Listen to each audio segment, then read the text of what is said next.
Hey, Dr. B here, sitting in my sister's car. Hey, Anne-Marie, tell us about your car. Hey, Bonnie, how are you doing? This car was on my vision board for 6 years, and it is a Mercedes GLC 300. It's white and it has tan interior, and it was what I had in my mind many, many years ago, and here I am sitting in it in real life.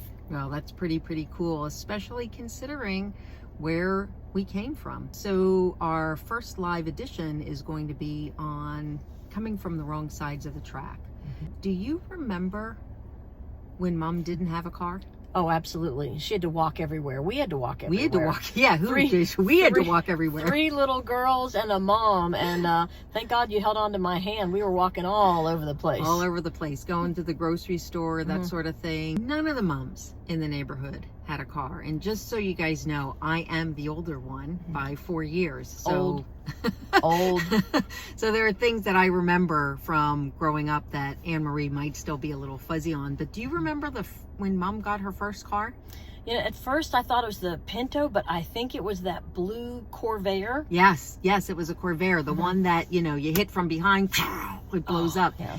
But boy, did we feel special then, because Mom was the first mother in the neighborhood to get a car. And it was used, it was rusty, it was really something else. My first car that I got to ride in was the Pinto station wagon.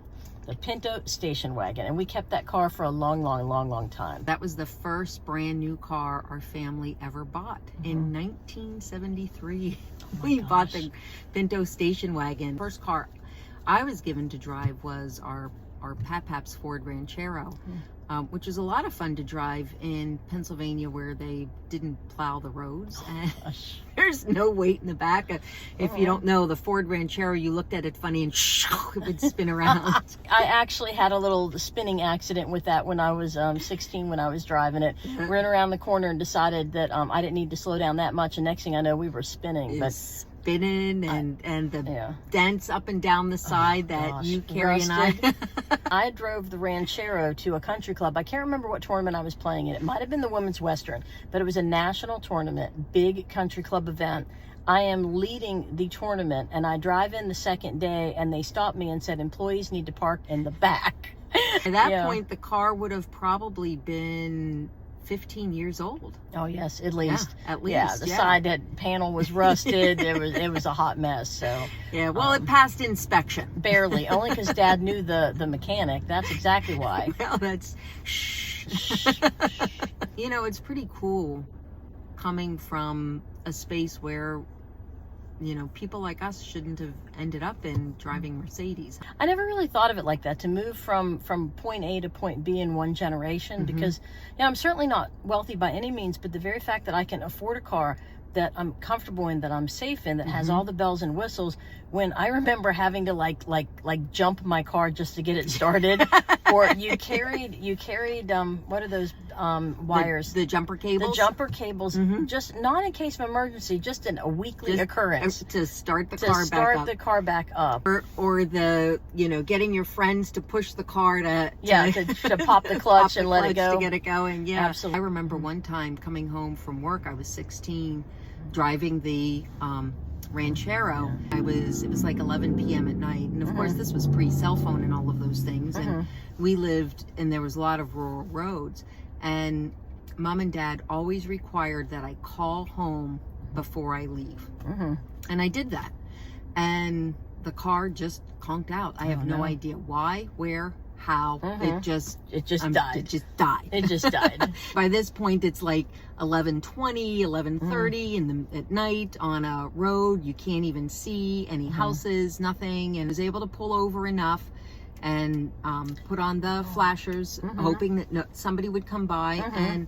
the first person to come by was Dad. I remember that, because I vaguely remember he went out looking for you and retracing your steps. Yeah, it was that time, because there were more than one way to get from point A to point B, and he would ask me, which way would you have to go home? Wasn't that he didn't trust us, it was that he didn't trust the cars. I remember I was probably 26 before I had the first car that I knew would start. Like, you're leaving for work and you're like, please start.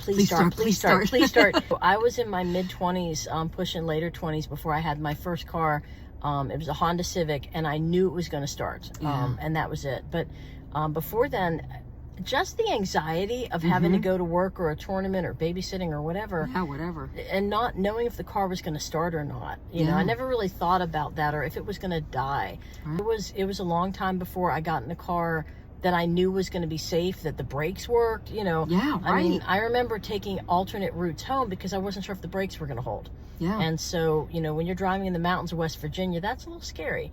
So I was grateful when I had my first real car that I knew was going to start. And I'm even more grateful now that I'm in a Mercedes that has all the bells and whistles that if I were in a crash, I know I would survive it. Yeah. Different than having a Pinto that's going to blow up if you hit it, you know. As we were sitting in the back waving at people. Oh, yeah, exactly. Well, we are looking forward to people joining us for our live sessions as we get to talk about life and success and starting life from the other side of the tracks.